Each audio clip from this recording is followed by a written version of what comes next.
Olá a todos, o meu nome é Jéssica, sou psicóloga pela Prefeitura Municipal de Arroio do Sal e a convite do Conselho Municipal de Direitos da Criança e do Adolescente de Arroio do Sal, queria conversar um pouquinho com vocês hoje sobre o mês de combate ao abuso e exploração sexual de crianças e adolescentes, mais popularmente conhecido como Maio Laranja. Eu atuo diretamente, de forma interventiva e protetiva também, com esse assunto, né? O meu dia a dia é trabalhar com isso. Eu desenvolvo minhas atividades justamente com crianças e adolescentes dentro do município que têm os seus direitos violados, das mais diversas formas, inclusive através da violência sexual, do abuso sexual. Então é um assunto que está no meu cotidiano de trabalho diariamente. E eu gostaria de falar um pouquinho com vocês hoje sobre qual é o impacto, né? Qual seria o impacto do abuso sexual na vida das crianças e dos adolescentes, né? A gente muitas vezes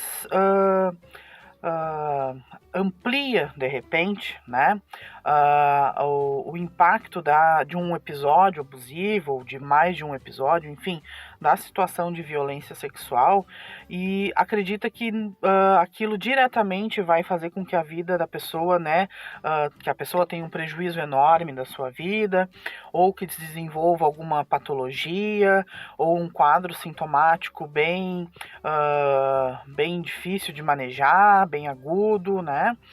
E, na verdade, né, a gente precisa ser muito honesta em relação a isso, né?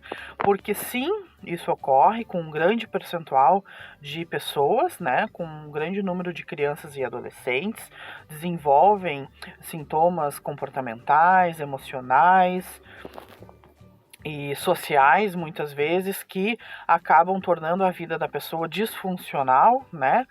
E aí a gente acaba sendo sinalizado de que algo está acontecendo, né? De que algo está errado, que não tá, que alguma coisa está acontecendo ali.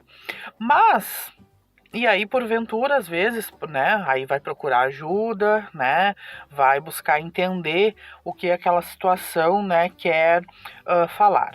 No entanto, alguns estudos apontam que grande parte também de vítimas de abuso sexual são, digamos assim, assintomáticas, né, ou têm sintomas muito leves, digamos assim, muito imperceptíveis, né, não chegam a ter uma alteração de comportamento muito significativa, que chega a chamar a atenção, né, dos cuidadores que estão ali próximos, e faz com que, às vezes, aquela situação se perpetue, né?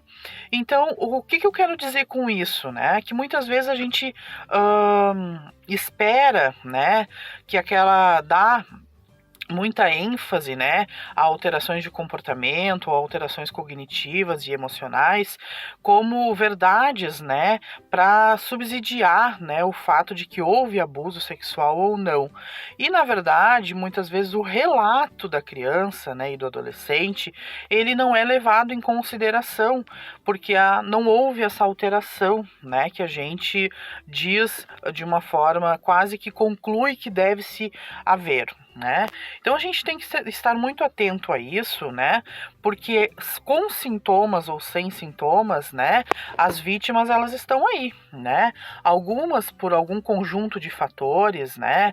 Às vezes tem uma rede de apoio um pouco melhor, né, estratégias de coping ou de enfrentamento, uma resiliência um pouco maior a eventos estressores e acabam conseguindo, né, lidar melhor com aquela situação e não desenvolvem, né, então aquela sintomatologia, digamos assim, descrita, né, classicamente sobre a questão do abuso sexual, né? Mas a gente precisa então entender que tendo ou não, né, a gente Por que que eu queria enfatizar isso com vocês, né?